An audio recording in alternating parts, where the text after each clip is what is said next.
భాగమైన మెదక్కు సంబంధించిన మున్సిపాలిటీ 15వ వార్డులో ఎన్నికల ప్రచారం చేస్తుండగా బీఆర్ఎస్ కాంగ్రెస్ నాయకుల మధ్య గొడవ జరిగింది. కులం పేరుతో దూషించారని బీఆర్ఎస్ నాయకులపై కాంగ్రెస్ కార్యకర్తలు గోదాల అఖిల పోలీసులకు ఫిర్యాదు చేసింది. అదే రోజు రాత్రి గొడవ జరిగిన చోటు అనుచరులు గూండాలతో మెదక్ ఎమ్మెల్యే మైనంపల్లి రోహిత్ వెళ్లడంతో ఇరు వర్గాల మధ్య ఉద్రిక్తత చోటు చేసుకుంది. అదే సమయంలో మైనంపల్లి రోహిత్ అంటే మెదక్ ఎమ్మెల్యే వాహనంపై బీఆర్ఎస్ నాయకులు రాళ్లతో దాడి చేసినట్టుగా కాంగ్రెస్ నేతలు ఫిర్యాదు చేశారు. పోలీసులపై ఒత్తిడి తెచ్చి అక్రమంగా కేసులు పెట్టించి వేధింపులకు గురి చేస్తున్న పరిస్థితి కనబడుతుంది. అర్థమైందా? లిటరల్గా తెలంగాణ రాష్ట్ర వ్యాప్తంగా ప్రజాస్వామ్యం లేదు, ఇక్కడ భారత రాజ్యాంగం అమల్లో లేదు అని నేను అనట్లేదు. గాయపడ్డ గోసపడ్డ వాళ్ళందరూ కూడా వాళ్ళ నోటితో చెప్తున్న మాటలు ఇవి. నేనేమంటున్నానంటే ప్రజాస్వామ్యం బ్రతికే ఉంటుంది, ప్రజాస్వామ్యాన్ని రక్షించుకోవాల్సిన బాధ్యత మనది. రాజ్యాంగం అమల్లో ఉంటుంది, కానీ సక్రమంగా రాజ్యాంగాన్ని నడిపించాల్సిన బాధ్యత మనపై ఉంటుంది. అంటే బాధ్యతను గుర్తు చేస్తున్న తరుణాలను మీకు చెప్తున్నా. ఇక్కడ ఇరు వర్గాలకు సంబంధించి గొడవ జరిగినప్పుడు పూర్తి స్థాయిలో ఒక పక్షాన మాత్రమే ఎందుకు పోలీసులు ఎఫ్ఐఆర్లో నమోదు చేస్తున్నారు? ఇది ఇప్పటికీ కూడా నాకు అర్థం కాని $1 మిలియన్ ప్రశ్న. రేవంత్ రెడ్డి చెప్పిండా, మంత్రులు చెప్తున్నారా, ఎమ్మెల్యేలు చెప్తున్నారా, ఎమ్మెల్సీలు చెప్తున్నారా, ఎంపీలు చెప్తున్నారు? ఎవరు చెప్తున్నారు? ఎవరి ఆధారంగా బేస్ చేసుకొని మీరు పెన్ను పేపరు కలం పడుతున్నారు? ఎందుకు ఇలా జరుగుతున్నది అనేది యావత్తు తెలంగాణ సమాజం అడుగుతున్నది కదా. అల్లాడిపోతున్న నా తెలంగాణ ప్రజలు, గోసపడుతున్న నా తెలంగాణ సమాజం. ఎందుకంటే ఇక్కడ పూర్తి స్థాయిలో ఇరు వర్గాలకు సంబంధించి అటు కాంగ్రెస్ కానీ బీఆర్ఎస్ ఎవరు తప్పు చేసినా అరెస్ట్ చేయాలి, తప్పులేదు. కానీ ఒక వర్గాన్నే టార్గెట్ చేయడం ఎంతవరకు కరెక్టు అనే విషయాన్ని ఒకసారి ఆలోచించండి. ఇక దీంట్లో ఒక్కసారి ఇక్కడ చూడండి. బాల్క సుమన్ మాజీ ఎమ్మెల్యే, మాజీ ఎంపీగా పనిచేసిండు, ప్రభుత్వ విప్పుగా కూడా పనిచేసిండు. ఇక మాజీ ఎమ్మెల్యే బాల్క సుమన్ అరెస్టును నిరసిస్తూ బుధవారం మంచిర్యాల జిల్లా దవాఖాన వద్ద పోలీసుల వాహనాలకు అడ్డుపడిన బీఆర్ఎస్ నాయకులపై లాఠీచార్జ్ చేస్తున్న పోలీస్ వాహనంలో ఆదిలాబాద్ సబ్ జైలుకు బాల్క సుమన్ తరలింపు. కాంతనపల్లి మున్సిపాలిటీ పీఠం కోసం దౌర్జన్యం, కాంగ్రెస్ నేతల రాళ్లదాడి, బీఆర్ఎస్ నేతలపై కేసులు. ఆదిలాబాద్ జైలుకు సుమన్ 14 రోజుల రిమాండ్. బీఆర్ఎస్ శ్రేణుల ఆందోళన, పోలీసుల లాఠీచార్జ్, దాడుల సాకుతో మరోసారి చైర్మన్ ఎన్నిక వాయిదా. నిర్బంధాలు విధించిన కాంతనపల్లి బంద్ సంపూర్ణం. నేను కేసీఆర్ శిష్యుణ్ణి, నన్ను చంపినా బెదరను, కాంతనపల్లి ప్రజల ఆకాంక్షల కోసం కొట్లాడతా. అరెస్టుకు ముందు మాజీ ఎంపీ మాజీ ఎమ్మెల్యే బాల్క సుమన్ అంటూ కూడా చూడొచ్చు. ఇక రిమాండ్కు తరలించే ముందు జడ్పీ మాజీ వైస్ చైర్మన్ మూల రాజరెడ్డికి మంచిర్యాల దవాఖానాలో పరీక్షలు చేస్తున్న వైద్యులకు సంబంధించి చేస్తున్నా. నేనేమంటున్నానంటే ఇది మంత్రి వివేక్కు చాలా భయంకరమైన ఎదురుదెబ్బ. బాల్క సుమన్ అనే వ్యక్తి అక్కడ బీఆర్ఎస్ పార్టీకి ప్రాణం పోసి మీ అంతటా మీరే పూజలు చేసే పరిస్థితికి తీసుకొచ్చారు. ఇది అవుట్ రైట్గా.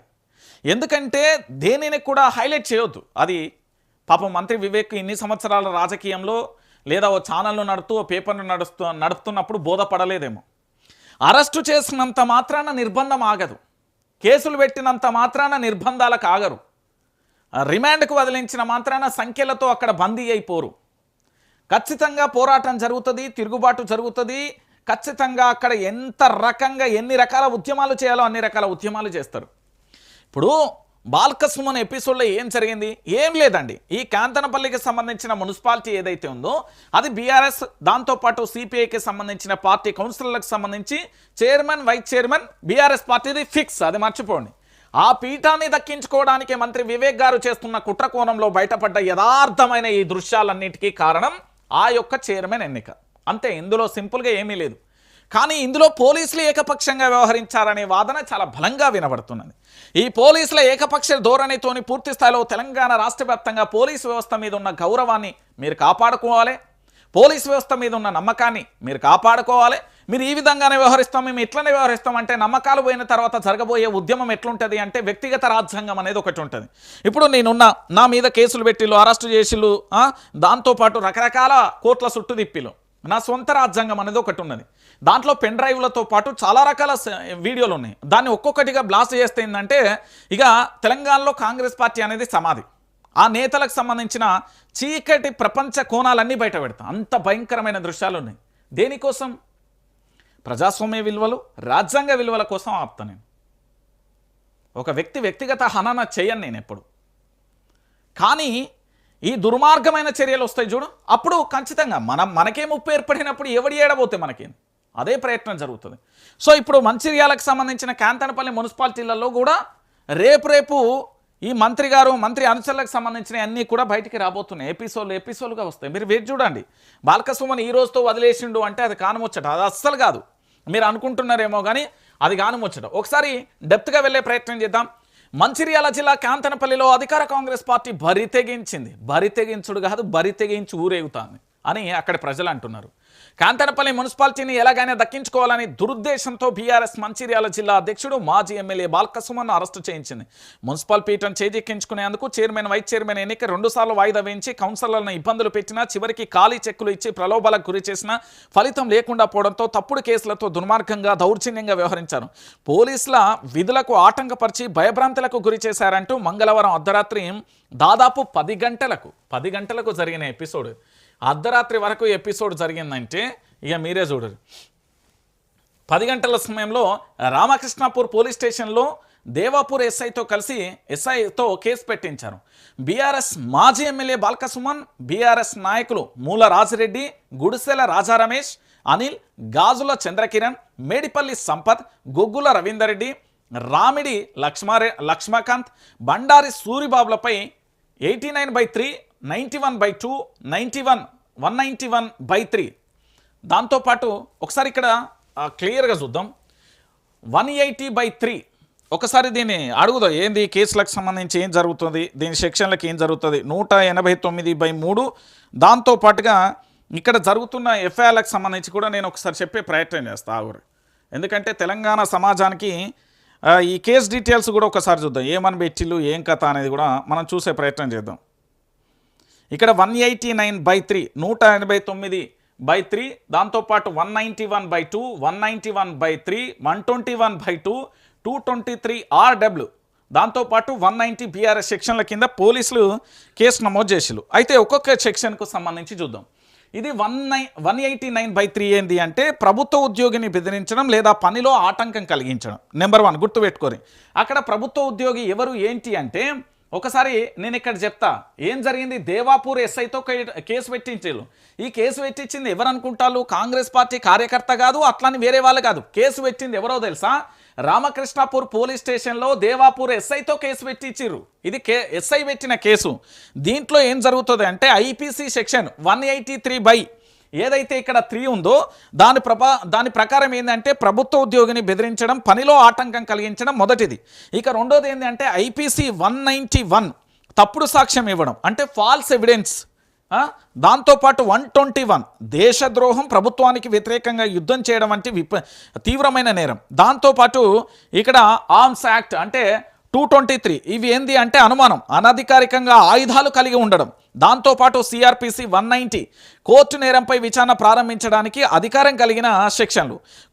కొన్ని ఇది ఏంటి అంటే దీంతో చాలా స్పష్టంగా కొందరి వ్యక్తులపై సెక్షన్ల కింద కేసు నమోదు చేసినట్టు పోలీస్ కేసు నమోదు చేసి దర్యాప్తు చేస్తున్నారు. కోర్టు అనుమతి లేదా పోలీస్ ఫిర్యాదు ఆధారంగా దీనికి సంబంధించిన చర్యలు తీసుకుంటున్నారట. ఇప్పుడు దీనికి సమాధానం చెప్పండి. ప్రభుత్వ ఉద్యోగిని ఎవరన్నా బెదిరించిల్లా? ఇక్కడ బీఆర్ఎస్ పార్టీకి సంబంధించి బాల్కసుమన్ తన అనుచరులకు జరిగిన అన్యాయాన్ని, తనకు జరిగిన అక్రమాన్ని, ద్రోహాన్ని వివరించే ప్రయత్నం చేసిండు. ఆయన తనకు కూడా అన్యాయం జరుగుతుంది కదా. పోలీస్ డిపార్ట్మెంట్లో యూనిఫామ్లో ఉన్నంత మాత్రాన వాళ్ళే మనోభావాలు దెబ్బతింటాయి, వాళ్ళ డ్యూటీలకే అంటే కాదు. ఆడ జర్నలిస్టులు ఉంటారు, ప్రజలు ఉంటారు, సామాన్యులు ఉంటారు, రాజకీయ నాయకులు ఉంటారు, సబ్బండ వర్గ పదవులలో ఉన్న నేతలు కూడా ఉంటారు. వాళ్ళందరూ దేనికోసం ఉంటారు? ప్రజల కోసం ఉంటారు. సో ఇప్పుడు వాళ్ళకు కూడా హక్కులకు ఓన్లీ మీరు అనుకుంటారు చాలా చోట్ల ఏంది అంటే పోలీస్కు సంబంధించి విధులకు ఆటంకం మన విధులకు కూడా ఆటంకం కలిగినట్టే కదా. ఒక పౌరుడిగా మన విధికి కూడా మనకు కూడా భద్రతకి ఇబ్బంది కలిగింది కదా. అక్కడ మన మీద ప్రాణాల మీదకి కాంగ్రెస్ నాయకులు రాళ్ళు రువ్విలు కదా. మరి దాని సంగతి ఏంది? ఇక్కడ బాల్కసుమన్ మీద ఎస్ఐ పెట్టిన కేసు ఇది. ఎస్ఐతో కేసు పెట్టించు, దేవాపూర్ ఎస్ఐతో కేసు పెట్టించేసి ఇక్కడ రకరకాలుగా ఏదో ప్రయత్నం చేసిలు కానీ అది జరిగే ముచ్చట కాదు. దానికి సంబంధించి సరే రిమాండ్ అయితే విధించిన పరిస్థితి కనబడుతుంది. ఇక ఈ కేసుల కింద వీళ్ళని అరెస్ట్ చేసిలు. దీంతో పాటు ఏం జరిగిందంటే కాంగ్రెస్ పార్టీని నిరసిస్తూ కాంతనపల్లి బంద్కు పిలుపునిచ్చి నేడు కాంతనపల్లిలో బాల్కసుమన్ ఇంటి చుట్టూ నిఘా పెట్టి వందలాది మంది పోలీసులు మూకుమ్మడిగా వచ్చి అదుపులోకి తెస్తున్నారు. ఇటు ఏఐటీసీయు రాష్ట్ర అధ్యక్షుడు సీతారామయ్య, సిపిఐ జిల్లా కార్యదర్శి రామడుగు లక్ష్మణ్ను హౌస్ అరెస్ట్ చేశారు. ఇక చెన్నూరులో బీఆర్ఎస్ నాయకులు మూల రాజిరెడ్డి, మాజీ కౌన్సిలర్ దోమకొండ అనిల్, రామకృష్ణాపూర్కు చెందిన నాయకుడు రామిడి లక్ష్మకాంత్లను ఉదయమే అదుపులోకి తీసుకున్నారు. అరెస్టు విషయం తెలుసుకున్న బీఆర్ఎస్ కార్యకర్తలు సుమన్ ఇంటికి చేరుకొని కాంగ్రెస్ పార్టీకి, మంత్రి వివేక్ వ్యతిరేకంగా పెద్ద ఎత్తున నినాదాలు చేశారు. సుమన్ను తీసుకెళ్తుండగా అడ్డుకోక పోలీసులు చెదరగొట్టి బాల్క సుమన్ను పూర్తి స్థాయిలో ప్రభుత్వ దాకాన అక్కడ నుండి వైద్య పరీక్షలు చేసి జిల్లా కోర్టుకు సంబంధించి మంచిర్యాల జిల్లా కోర్టుకు తీసుకెళ్లి అక్కడ నుండి ఐబీ చౌరస్తాలో బీఆర్ఎస్ శ్రేణులు పూర్తి స్థాయిలో వాహనాలను అడ్డుకునే ప్రయత్నం చేస్తే చెదరగొట్టిలు 14 రోజుల పాటు రిమాండ్ విధించిన పరిస్థితి కనబడుతుంది. అయితే పెన్ డ్రైవ్లో ఆధారాలు లేవన్న న్యాయవాదులు. కాంతనపల్లిలో జరిగిన మున్సిపల్ ఎన్నికల ప్రమాణ స్వీకారానికి సంబంధించిన గొడవ ఘటనపై రామకృష్ణ పౌర్ పోలీసులు నమోదు చేసిన క్రైమ్ నెంబర్ 40/26 41/26 ఏంది 2 కేసులలో బాల్క సుమన్ వారి అనుచరులు అరెస్టు చేసి కోర్టులో హాజరుపరచగా ఈ సందర్భంగా బాల్క సుమన్ న్యాయవాది గడ్డం శ్రీనివాస్ ఆకుల రవీందర్ మాట్లాడుతూ పోలీసులపై రాళ్లతో బాల్క సుమన్ దాడి చేశారని గొడవకు ప్రేరేపించారని ఆరోపించారు. దానికి ఆరోపిస్తూ వారు కోర్టుకు సమర్పించారని తెలిపారు. అయితే ఆ పెన్ డ్రైవ్లో వీడియోలో ఎక్కడా కూడా బాల్క సుమన్ దాడి చేసినట్టు కానీ పాల్గొన్న దృశ్యాలు కానీ కనిపించడం లేదని చెప్పారు. అయితే సుప్రీంకోర్టు గైడ్లైన్స్ ప్రకారం అరెస్టు చేయవద్దని వాదనలు వినిపించామని చెప్పారు. పోలీసులు విచారణ కోసం 14 రోజుల పాటు రిమాండ్ అనంతరం విడుదలైన తర్వాత ప్రాసిక్యూషన్ వారు ఎలాంటి నిజ నిర్ధారణ చేస్తారనేది ఉండాలని బెయిల్ పిటిషన్ కోసం తమ లీగల్ టీంతో చర్చించుకొని ఇక్కడ జిల్లా కోర్టు కానీ హైకోర్టులో కానీ బెయిల్ కోసం ప్రయత్నాలు చేస్తున్నట్టుగా తెలుస్తుంది. అయితే ఈ రోజు కాంతనపల్లికి సంబంధించి పూర్తి స్థాయిలో ఇటు బీఆర్ఎస్ కానీ సిపిఐ కానీ పూర్తిగా కూడా బంద్ ప్రకటించిన పరిస్థితి అయితే కనబడుతుంది. సో మొత్తానికి ఇక్కడ ఈ చర్చకు ప్రధానమైన అంశాలు ఏంటో మీ అందరికీ కూడా తెలిసిన విషయమే. ఇక్కడ చాలా సింపుల్గా నేను చెప్తాను వినండి. కాంతనపల్లి మున్సిపాలిటీలలో మొత్తం 22 వార్డులు ఉన్నాయన్న. ఈ 22 వార్డులకు సంబంధించి ఎన్నికలు నిర్వహించగా ఇందులో బీఆర్ఎస్ సిపిఐ కూటమి 14 వార్డులను స్వాధీనం చేసుకున్నది, అంటే గెలుపొందింది. ఇందులో బీఆర్ఎస్ 10 సిపిఐ 4 అంటే 14 గెలిచింది. అధికారిక కాంగ్రెస్ ఎన్ని గెలిచింది? 7 మాత్రమే గెలిచింది. ఇటీవల గ్రామ పంచాయతీలలో అతి తక్కువ గ్రామాలలో గెలవడం, ఇప్పుడు ఉన్న 2 మున్సిపాలిటీలలో ఒక మున్సిపాలిటీలో అతి ఘోరమైన ఓటమి చవి చూడడంతో మంత్రి వివేక్ కాంతనపల్లి మున్సిపాలిటీని ప్రతిష్టాత్మకంగా తీసుకున్నారు. దీంతో కాంతనపల్లి చైర్మన్ వైస్ చైర్మన్ ఎన్నికలు జరుగుతుండగా వాటిని అడ్డుకునే ప్రయత్నం చేస్తున్న పరిస్థితి కనబడుతుంది. సో పూర్తి స్థాయిలో 14 వార్డులలో బీఆర్ఎస్ దాంతోపాటు సిపిఐ కలిసి గెలిచినాయి. ఇందులో 7 వార్డులను మాత్రమే కాంగ్రెస్ గెలిచింది. ఇక్కడ మున్సిపాలిటీ మీద జెండా ఎట్లా ఎగరవేస్తాడు? ఒకసారి సమాధానం చెప్పాలి మంత్రి గారు, ప్లీజ్ ఓపిక తెచ్చుకుని ఒకసారి సమాధానం చెప్పురే. ఒకసారి సమాధానం చెప్పురే. మంత్రి గారి చిట్టా బయట పెట్టాలని చాలా భయంకరంగా ఉంటుంది. 15 ఏళ్ళ జర్నలిజం సానున్నాయి. నేను చెప్తున్నా కదా, ఇలాంటి రాజకీయాలు చేస్తే ఎవరు సహించరు. ఏ జర్నలిస్టు కూడా సహించరు, ఏ జర్నలిజం కూడా సహించదు. ఎందుకంటే ఇక్కడ 14 వార్డులలో వాళ్ళు గెలిచిర్రండి. అందులో సగం 7 వార్డులలో మీరు గెలిచిరు కదా, మీకు అధికారం ఎట్లా వస్తుంది? ఇగో ఇదండి మొత్తానికి ఏం జరుగుతుంది అంటే, ఆ మున్సిపల్కు సంబంధించిన ఎపిసోడ్ కోసం బాల్క సుమన్ను పూర్తి స్థాయిలో అరెస్టు చేయడంతో పాటు అక్రమంగా జైలుకు తరలించి రిమాండ్కి తీసుకున్నారు. ఇప్పుడు బాల్క సుమన్ అనే వ్యక్తి మొత్తం ఎపిసోడ్ చూడండి, వీడియో మొత్తం ఉంటుంది మన ఛానల్లో. ఎక్కడా కూడా దాడికి పాల్పడలేను. ఆయన ఏమని చెప్తున్నంటే, ఇలా గవర్నమెంట్ మీది కావచ్చు, పోలీసులు అందరూ ఆయన చెప్పినట్టు ఇంటాలు కావచ్చు, ఆయన మీద వ్యక్తిగతంగా నాకేం కోపం లేదు, కానీ రాజకీయంగా ఇలాంటి కుట్రకోణాలు చేస్తే బాగోదు. ఎందుకంటే మేము 14 స్థానాలు గెలిచిన మున్సిపాలిటీ మాదే అంటూ ఇట్లా బల్లగుద్ది చెప్పిండు అంతే. బాల్క సుమన్ చేసిన నేరమేంది అంటే గట్టిగా మాట్లాడారు. సో మొత్తానికి బాల్క సుమన్ మీద ఎఫ్ఐఆర్ నమోదవడంతో పాటు 14 రోజుల పాటు రిమాండ్ కూడా వేయాలి. దాంతోపాటు ఇప్పుడు బాల్క సుమన్ను పరామర్శించడానికి పూర్తి స్థాయిలో బీఆర్ఎస్ పార్టీకి సంబంధించి ఎవరు మన హరీష్ రావు కూడా బయలుదేరి వెళ్ళిన పరిస్థితి కనబడుతుంది. హరీష్ రావుతో పాటుగా చాలామంది నేతలు కూడా అక్కడికి వెళ్ళి ఏం జరుగుతున్నది, ఏం కథ, ఏం లక్షణం అనేది మనం వేచి చూసే ప్రయత్నం అయితే చేద్దాం. సో మొత్తానికి ఇదే అంశం మీద నిన్న కేటీఆర్ స్పందించిండు. కాంగ్రెస్ మార్క్ కబ్జా రాజకీయం, కాంతనపల్లిలో ప్రజాస్వామ్య హననం, ప్రజా తీర్పును అపహాస్యం చేస్తున్న సర్కార్, ఎన్నికలను శాసించడం రాజ్యాంగ విరుద్ధం, బాల్క సుమన్ అక్రమ అరెస్టు దుర్మార్గం, తక్షణమే గవర్నర్ జోక్యం చేసుకోవాలి, BRS working president KTR, Congress అరాచక వైఖరికి పరాకాష్టి హరీష్ రావు అంటూ కూడా చెప్పిన. నేనేమంటున్నా అంటే, ప్రజాస్వామ్యబద్ధంగా గెలవండి, నేనే యాక్సెప్ట్ చేస్తాను, నేనే దగ్గరుండి కాంగ్రెస్ మీది కరెక్ట్ వాదన అంట. కానీ ఇట్లా బీఆర్ఎస్ పార్టీ, అందులో సిపిఐ వాళ్ళు 14 స్థానాలు గెలిచిలు కదా, వాళ్ళు 4 వీళ్ళు 10, 14 స్థానాలు గెలిచిలు కదా, వాళ్ళదే కదా పీఠం. వదిలేస్తే ఏమైపోతుంది? ఒక్క మున్సిపాలిటీ వదిలేస్తే ఏమైనా కొంపలు ముట్టుకపోతాయా, కొంపలు ఏమన్నా అంటుకపోతాయి? ఎందుకు ఇంత అరాచకం అండి? తెలంగాణ ప్రాంత ప్రజలందరూ కూడా ఒకసారి ఆలోచించండి. ఒక్క మున్సిపాలిటీ కోసం ఏకంగా కేసులు పెట్టి ఇదంతా రాజకీయ కుట్రకోణం అంతే, ఇందులో ఏమీ లేని పరిస్థితి కనబడుతుంది. అంతకు మించి ఏం లేదు. ఇక చూడు, 15వ వార్డులో అర్ధరాత్రికి సంబంధించి మంగళవారం దుండగులు దహనం చేసిన బీఆర్ఎస్ కార్యకర్తకు సంబంధించిన హబీబ్ ఆటోకు సంబంధించిన దృశ్యాలు. కుట్రల కాంగ్రెస్ అక్రమ కేసులు, మెదక్లో పెట్రేగి పోస్తున్న హస్తం, బీఆర్ఎస్ శ్రేణులపై దాడులు, ఎమ్మెల్యే వేధింపులు, పోలీసుల వత్తాసు, ఫిర్యాదులతో బట్టదాకను, ఉల్టా బీఆర్ఎస్ కార్యకర్తలపై ఎస్సీ ఎస్టీ కేసులు, ఎమ్మెల్యే పైన కూడా హత్యాయత్నం చేశారని మరో కేసు, అర్ధరాత్రి 13 మంది బీఆర్ఎస్ కార్యకర్తల అరెస్ట్ అంటూ కూడా చూస్తున్నాయి. ఎక్కడ ఉన్నది ప్రజాస్వామ్యం? ఏడున్నదయ్యా ప్రజాస్వామ్యం? ఓ ప్రజాస్వామ్యమా నువ్వెక్కడున్నావు? ఓ రాజ్యాంగమా నువ్వెక్కడున్నావు? ప్రజలకు రక్షణ కల్పించాల్సిన పోలీసులే అక్రమ కేసులు పెడతా ఉంటే ఇంకెక్కడిది? ఇది చాలా బాధాకరమైన విషయం. ఎందుకు మేము తెలంగాణ తెచ్చుకున్నది? వీళ్ళ కుటీల రాజకీయాల కోసం సామాన్యమైన, ఇప్పుడు చాలామంది ఉంటారు అక్కడ కార్యకర్తలు, ఆయనను అరెస్ట్ చేసిండు, భయమైంది, ఆయన గుండెపోటు వచ్చింది, ఎవరు బాధ్యత వహిస్తారు? మొన్న లాకప్ డెత్ జరిగింది,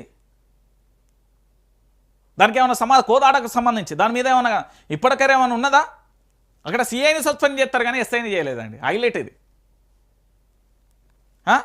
ఈ కేసులు, ఈ భయభ్రాంతులకు గురి చేసి ఇంకా ఎన్ని రోజులు ఈ అరాచకాలు?